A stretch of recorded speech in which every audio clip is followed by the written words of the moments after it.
No. Vamos a comenzar grabando. Muchas gracias, Marión, como siempre. Vamos a revisar lo que son las infracciones más frecuentes y la multa que conlleva propiamente tal. Tenemos tres tipos en este caso o cuatro tipos de infracciones. Tenemos fracciones gravísimas, graves, eh, menos graves. Y por último, graves gravísimas. ¿Ya? La discriminación es una falta grave. Cada una tiene una sanción en UTM respectivas. La gravísima, evidentemente, la sanción es más alta. Hay que entender que lo que se le solicita en este caso a las empresas, siempre, es que puedan subsanar, en este caso, la infracción que están cometiendo, tienen que saber arreglarlo, y además de la multa que se les va a cursar. No otorgar lo convenido, no pagar los beneficios respectivos que aparecen por contrato. Eso también es una falta gravísima. No escriturar el contrato de trabajo, no entregarlo y no mantener la copia. En este caso, no escriturar el contrato de trabajo es una falta gravísima, que la multa es más alta. No entregarlo es una falta grave, y no mantener la copia respectiva en el lugar de trabajo es una falta menos grave. El cambio unilateral del lugar de trabajo, cambiar la naturaleza del trabajo o alterar la jornada es una falta grave. Nosotros dijimos que efectivamente los contratos permiten lo que es la modificación de contrato, pero que esto siempre se debe realizar de común acuerdo y tiene que ser firmado por el trabajador. Si en este caso lo realiza el empleador de manera unilateral, esto conlleva una sanción. El exceso de jornada, ¿ya?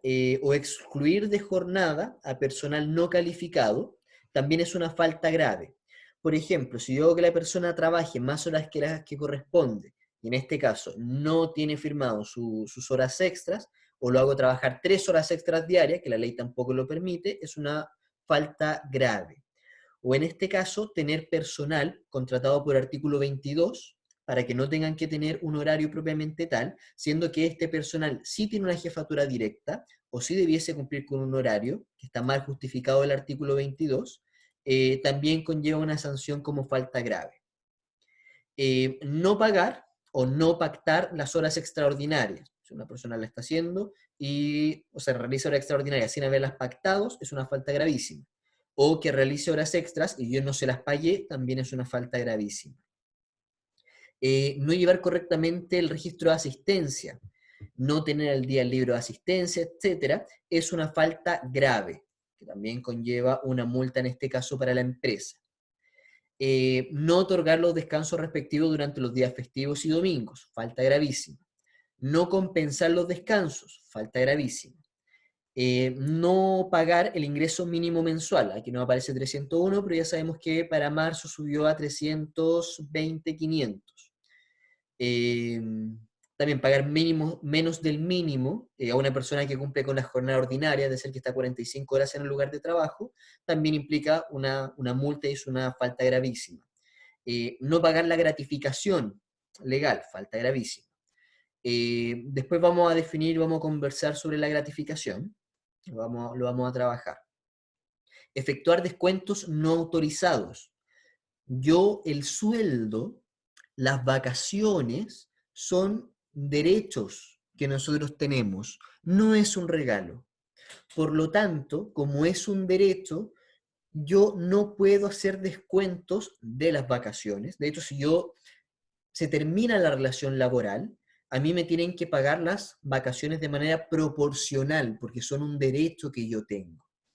Por lo tanto, hacer descuentos que vayan fuera de la normativa también es una falta, en este caso, eh, gravísima. No tener un libro de remuneraciones es una falta grave. No tener reglamento interno o no entregar una copia probablemente tal, falta gravísima.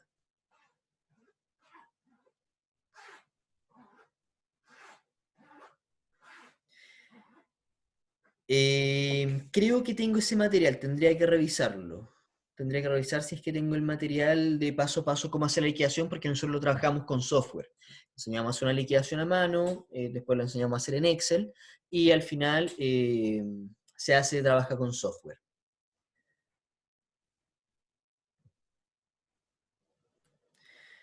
Ya. El caso que nos comenta Jimena, de que en la empresa lo que hacían cuando una persona pedía permiso para ausentarse, le descontaban los días de vacaciones.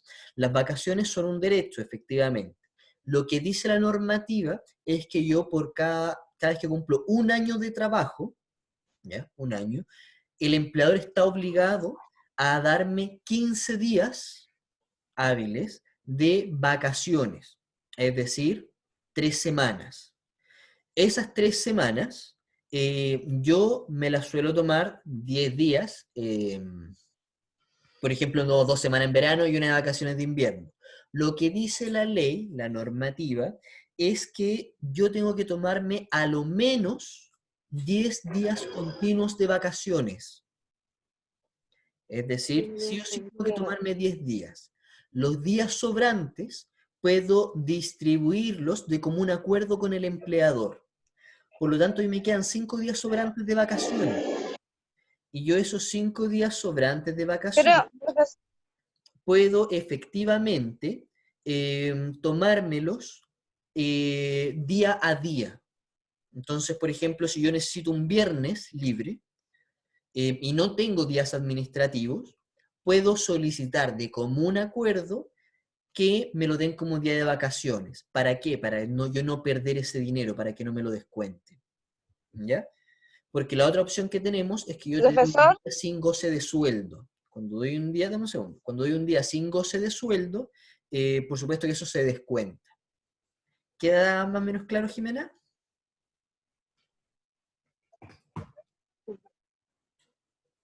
No le informaron al trabajador, ya, las vacaciones son de común acuerdo, ¿ya? Son de común acuerdo. De hecho, no recuerdo si se casa mencionar acá, pero si yo falto al trabajo, no es una causal de despido, ¿sí? Lleva un descuento, por supuesto, porque no fui a trabajar, pero yo puedo faltar al trabajo sin que esta sea una causal. Vamos a verlo ahí, cuáles son las causales de término de contrato. Y cuántos días puedo faltar al mes sin que me echen, básicamente. Vamos a conversarlo, pero si es vacaciones tiene que ser de común acuerdo. Yo tengo que firmar que me tomo las vacaciones. Tiene que ser firmado. Eso puede ser una causal de multa. Francisca, perdón, te escuchamos. ya, usted dijo que al año son 15 días a cumplir al año en la misma empresa, son 15 días, ¿cierto? Así es. Ya, y cuando, por ejemplo, cuando un trabajador lleva más años en la misma empresa, ¿se van sumando más días o no? Sí, efectivamente, cuando tengo cierta cantidad de años en una empresa, se van sumando un día, o sea, en vez de 15 voy a tener Ya, 16. Eso es efectivo, sí. o sea, cada 3 años un día más. Tengo la duda si es cada 3 años, la verdad. Tengo la duda si cada 3 años se suma un Ya, día. No, sé que cada cierta cantidad de años, lo revisé hace poco, lo tengo escrito, no me sé todas las leyes de memoria, eh, no, pero sí recuerdo que cada cierta cantidad de años efectivamente yo voy sumando un día. Eso es verídico. ok.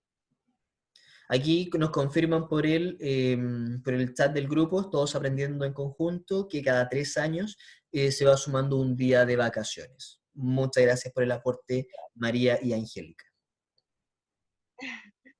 Gracias por la información. Perfecto. Vamos a proseguir. Por ejemplo, nos dice que terminar el contrato con una persona que tenga licencia médica es una falta grave, no puedo hacerlo. No dar aviso de término del contrato o no enviar una carta a la inspección del trabajo con el aviso previo o no informar el estado de las cotizaciones también es una falta, pero menos grave. No otorgar las medidas necesarias para proteger la vida y la salud de los trabajadores tanto de la empresa como trabajadores contratistas que presten servicios en la empresa, es una falta gravísima. Las normas de protección a la maternidad, no respetar el pre y postnatal, no respetar el horario que me entrega la ley para poder amamantar, que tienen las mujeres, también es una falta gravísima. Y por último, las normas protectoras de las organizaciones sindicales, la de negociación colectiva, de descuentos sindicales, propiamente tal, de afiliaciones, o realizar prácticas antisindicales, también es dependiendo de la infracción que yo esté cometiendo, se considera una falta grave o gravísima. Hay que entender que muchas empresas ven a los sindicatos como enemigos, sin embargo, la Sí. ley entiende a los sindicatos como precisamente defensores de los derechos de los trabajadores y que por lo tanto funcionan en este caso como una suerte de equilibrio dentro de la empresa para adquirir beneficios, para A mí realizar me, negociaciones. a mí me llegó el comentario de que, bueno, de un dirigente sindical, de que nunca, nunca cuando un sindicato se va a protesta porque quiere llegar a un acuerdo con la administración, nunca se mete recursos humanos. No, porque recursos humanos, básicamente, lo que pasa es que yo para formar un sindicato, ¿ya? No puedo tener cierto nivel jerárquico dentro de la organización, ¿ya? Y en este caso Ya. las personas que ostentan altos niveles jerárquicos de jefaturas no pueden ser parte del sindicato en este caso. Puede haber un sindicato de jefes, pero no es muy común. Ya. En este caso, efectivamente, tú pasas a ser parte de la parte negociadora que representa a la empresa, tú como jefa de recursos humanos, encargada de recursos humanos. Claro. Y la negociación Ya. siempre es entre el empleador y los trabajadores. Entonces, Ya. tenemos que entender que nosotros también somos O trabajadores, sea, directa. mayormente, claro, no nos involucramos. Los directivos de los sindicatos, y ahí va un poco la pregunta de Jimena, tienen fuero. Vamos a hablar más allá, un poco más adelante de lo que es un fuero, pero yo con el fuero no me pueden desvincular de la empresa mientras tenga el fuero, ¿ya? En este caso, cuando yo quiero formar un sindicato, efectivamente, no vamos a hablar mucho sobre formación, pero el fuero lo tienen los directivos del sindicato, ¿ya? Suele suceder, y esto lo voy a hacer lo más honesto posible con ustedes, que cuando ustedes tienen un contrato a plazo fijo, no indefinido, el contrato a plazo fijo yo le puedo dar término anticipado, ¿ya? El contrato a plazo fijo termina básicamente cuando termina el contrato. En cambio, el contrato a plazo indefinido, me voy a adelantar un poco, tiene ciertas causales de término que están determinadas en la ley. Con esas, cuando yo estoy con una persona contratada a plazo fijo y esta persona se suele unir al sindicato, en la vida real lo que sucede es que yo no le suelo renovar el contrato a esa persona. Es Ah, lamentable, pero es una ahora eso práctica me lo explico. recurrente. Siempre mi recomendación, ya que al sindicato se le suele ver como un enemigo dentro de las organizaciones, es que no se unan al sindicato hasta que tengan un contrato a plazo indefinido. ¿Ya? Porque si no es una práctica, es lamentable, pero se da en las organizaciones porque se tiene esa cosmovisión del sindicato. ¿Ya? Eh, ¿Qué pasa con los autodespidos? Ya, también lo vamos a conversar porque está dentro de la materia. Ya vamos a conversar un poco qué es el autodespido y cuáles son las condiciones en que se pueden dar. Para mí está un poco mal puesto el nombre, eh, pero efectivamente es como si yo me despidiese así de mí mismo porque mantengo los derechos. Yo no renuncio. Cuando uno renuncia, pierde ciertos beneficios o ciertas indemnizaciones que me tiene que dar el empleador. Con el autodespido es como si yo renunciara, pero mantengo eh, esos derechos. Pero lo vamos a conversar llegado el momento, ¿ya? No nos adelantemos. Entonces,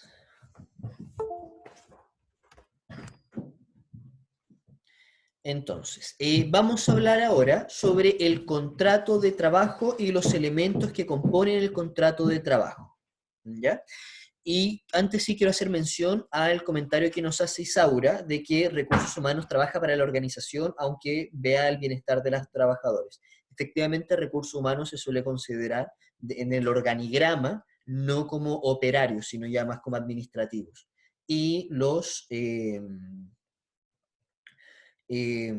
sindicatos funcionan más que nada por nivel jerárquico de la organización, para velar por los intereses que tenga ese nivel jerárquico. Entonces, el contrato de trabajo, aquí lo vuelven a definir, pero nosotros ya lo habíamos hecho, porque evidentemente si estábamos hablando de contrato, teníamos que saber que era un contrato, pero dijimos que el contrato de trabajo es un acuerdo bilateral, es decir, un acuerdo entre dos partes. Por un lado tenemos un trabajador y por el otro lado tenemos un empleador, un empresario, pero un empleador es más correcto, en virtud del cual el trabajador se va a comprometer de forma voluntaria, nadie me puede obligar a trabajar, a prestar un servicio para el empleador. Este servicio tiene que ser bajo la subordinación y dependencia de éste. Y a cambio de esta subordinación y dependencia, de este servicio que yo estoy brindando, yo voy como empleador a retribuirlo con una remuneración. ¿Ya? Haciendo un desglose, vamos a tener cuáles son los elementos mínimos que debe tener el contrato. Todo contrato tiene que tener como mínimo, lo primero, la identificación de las partes, que es el primer párrafo del contrato. ¿Ya? En la identificación de las partes, yo establezco quién es el empleador, que si aquí le dicen patrono, un término un poco extravagante, quién es el empleador y quién es el trabajador. ¿Ya?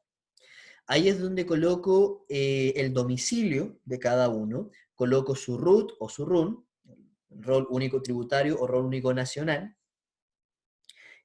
coloco el estado civil, conozco el nombre completo de la persona, tengo que identificar claramente, tiene que ser reconocible quiénes son las personas que componen esta relación laboral, las dos entidades. Además, tengo que tener una fecha de inicio de la relación laboral, cuando nosotros comenzamos a trabajar. Ojo, que no es lo mismo a cuando se firma el contrato. Acuérdense que te puede tener un desfase de hasta 15 días. ¿Ya? Entonces, estos son 15 días corridos, por si acaso, no hábiles, 15 días corridos. Entonces, yo tengo hasta 2 semanas para poder firmar el contrato.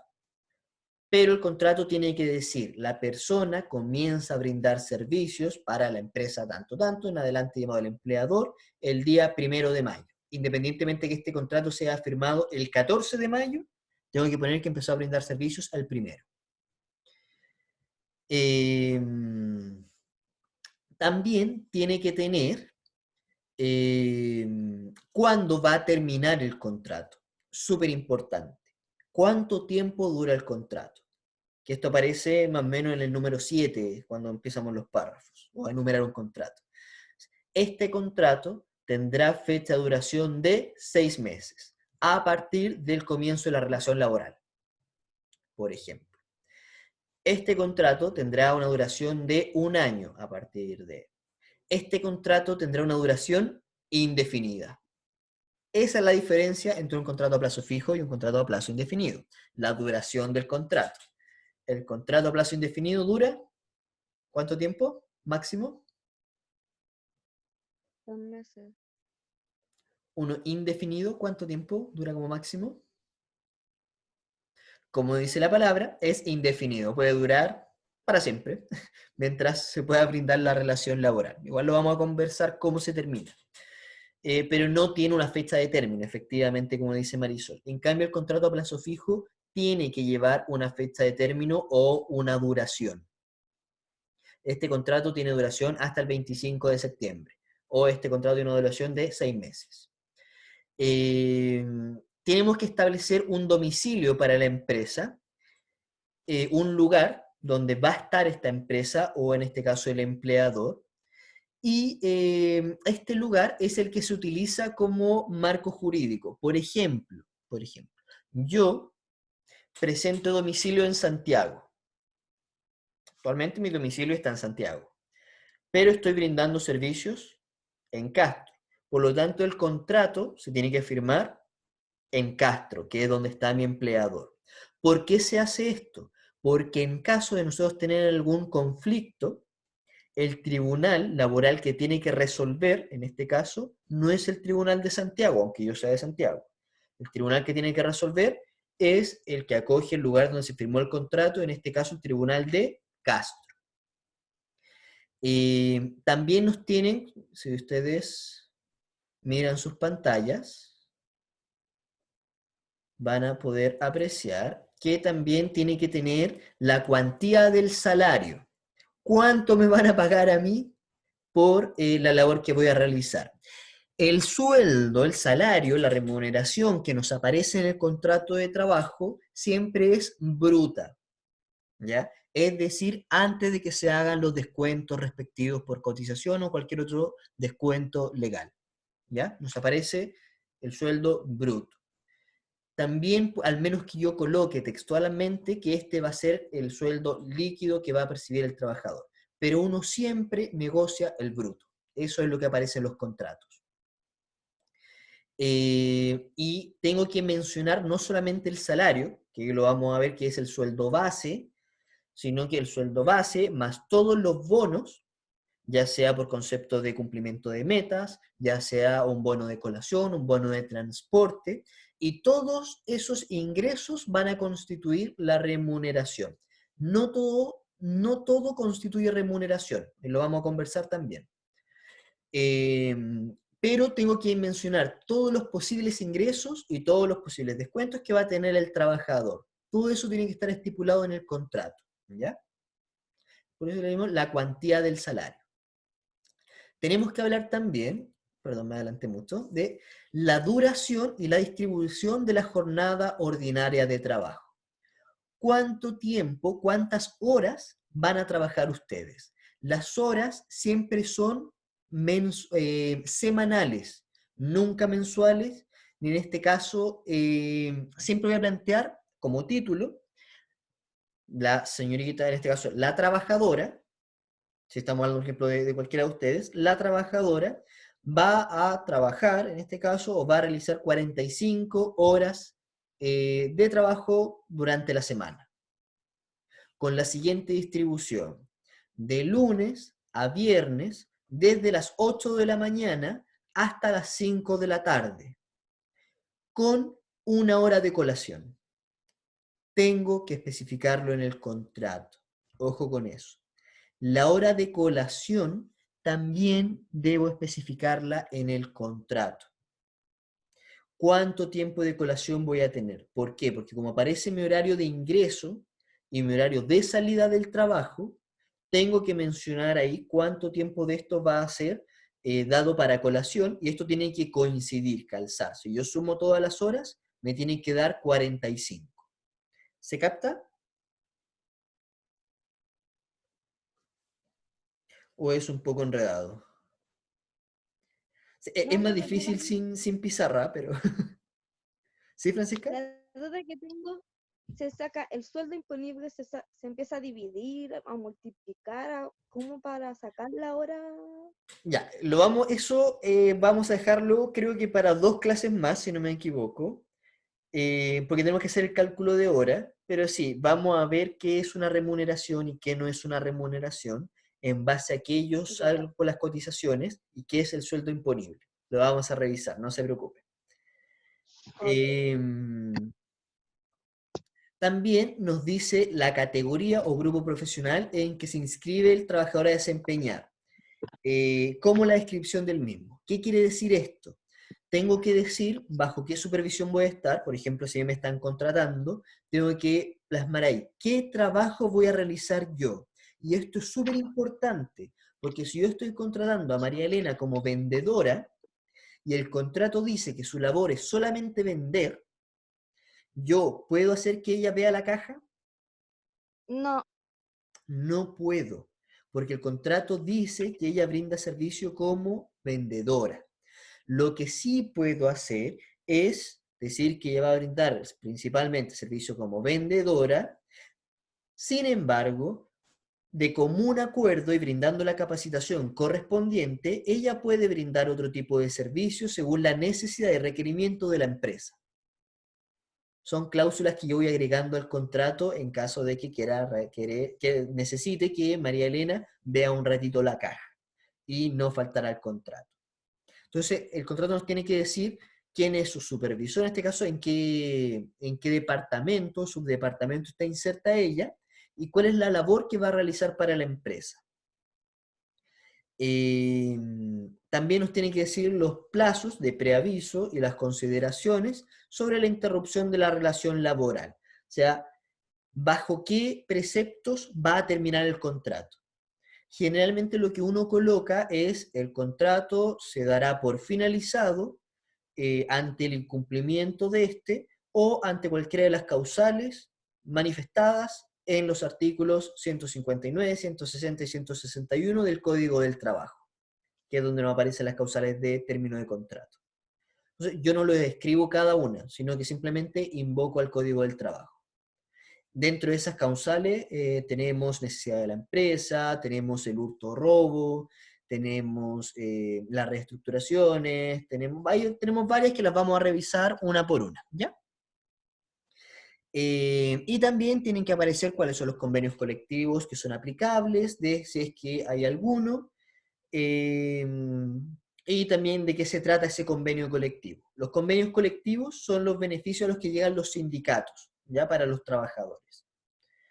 Y eso también tienen que quedar estipulados. Entonces, si se fijan, estas son las condiciones mínimas que tiene que tener el contrato, ¿ya? Súper importante. Yo puedo agregar más cosas, puedo hacerlo, siempre y cuando no falten al Código del Trabajo, no pasen a llevar ninguna normativa fuera del marco legal. El contrato puede tener 2 páginas, como el contrato a mí me ha tocado revisar contratos que se hacen a empresas, no son de trabajo, pero contratos que yo hago a empresas millonarios, estamos hablando de 600 millones de pesos, que son contratos de 200 páginas, o sea, donde se especifica punto por punto qué es lo que tienen que hacer, cómo, cuándo, dónde, todo. Entonces, yo los contratos puedo ser mucho más riguroso, pero básicamente este es nuestra carta magna que nos va a guiar la relación laboral. Siempre me tengo que ceñir al contrato. Por eso es importante que firmemos el contrato. Hasta ahí, ¿queda alguna duda con los contenidos y elementos mínimos que tiene que tener un contrato de trabajo? Todo claro. Maravilloso. Ahora vamos a pasar a ver tipos de contrato de trabajo y los plazos que estos tienen que tener. Lo primero que nos dice es que el Código del Trabajo es que cualquier tipo de relación laboral, ¿ya? Velando siempre porque ésta sea armónica, equitativa y justa entre el empleador y el empleado, es que tenemos que hacer un contrato de trabajo. El contrato de trabajo viene a mediar la relación laboral, ¿ya? En base a esto, nosotros, bueno, más que nosotros, el legislador, la persona que se le ocurrió crear estas normas, establece varios tipos de contrato de trabajo. Eso es acorde tanto a la necesidad que tenga la empresa como a la necesidad que tenga el empleador, ¿ya? No vamos a revisar todos los tipos de contrato porque son muchísimos, pero sí vamos a revisar los contratos que son más comunes, que nos suelen hacer los empleadores, ¿ya? Lo primero es que tengo 2 divisiones de los contratos de trabajo, ¿ya? Van a ser las primeras 2 que voy a tomar. La primera que nos nombran es el contrato de trabajo individual y el contrato de trabajo colectivo. El contrato de trabajo individual es el contrato más común que se nos suele hacer. Y es súper simple. Es cuando yo tengo un empleador y un trabajador. Súper simple. O sea, cuando yo voy a trabajar, a pedir trabajo y me dicen, sí, por supuesto, trabaja con nosotros, yo firmo un contrato y se establece quién es el empleador y quién es el trabajador. Todos los que hemos trabajado firmamos ese tipo de contratos y eso es un contrato individual de trabajo. Lo complejo comienza cuando yo empiezo a hablar de un contrato colectivo de trabajo. Un contrato colectivo de trabajo es cuando yo tengo más de un trabajador y un solo empleador, o al revés, cuando yo tengo muchos empleadores y un solo trabajador. Suena un tanto extraño, pero lo vamos a ver a través de un ejemplo. ¿Qué caso tengo yo en que tenga un solo empleador y muchos trabajadores? Una empresa que sea pequeña. ¿Ya? Un empleador. Pero tengo muchos trabajadores y uno solo va a firmar el contrato para todos. Porque si yo trabajo en un supermercado o yo trabajo en una empresa, yo voy y firmo mi propio contrato, ¿cierto? Por más que trabajen 100 personas, cada uno firma su contrato. Todo eso es un contrato individual. Claro. ¿Cuándo será un contrato colectivo? Cuando firmo un contrato en representación de muchos trabajadores y un solo empleador. En realidad, puede ser en un supermercado, puede ser una construcción, puede ser en cualquier empresa que yo tenga un sindicato. Los contratos colectivos, los contratos de sindicatos, por ejemplo, yo soy el negociador del sindicato y Francisca es la empleadora. Entonces, Francisca, ¿sabes qué? A la empresa le ha ido bastante bien, han aumentado las utilidades y yo creo que todos los trabajadores hemos contribuido a este desempeño y a este acceso a utilidades y nos merecemos un bono. No, Francisca es una persona muy comprensiva y va a decir, ¿sabes qué? Efectivamente nos ha ido bastante bien gracias al esfuerzo de ustedes, trabajadores, así que les voy a dar un bono de 1.000 pesos, muy bien, a cada uno. Nada, mentira, Francisca es más benevolente y nos va a dar un bono de 500.000 pesos a cada trabajador. Oh, muy bien. Pero como todo acuerdo no puede ser de palabra, entonces, ¿qué es lo que vamos a hacer? Vamos a firmar este acuerdo.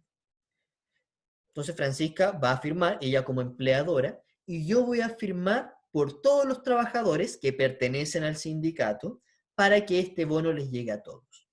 En este caso, ese contrato que estamos firmando con Francisca es un contrato colectivo, ¿ya?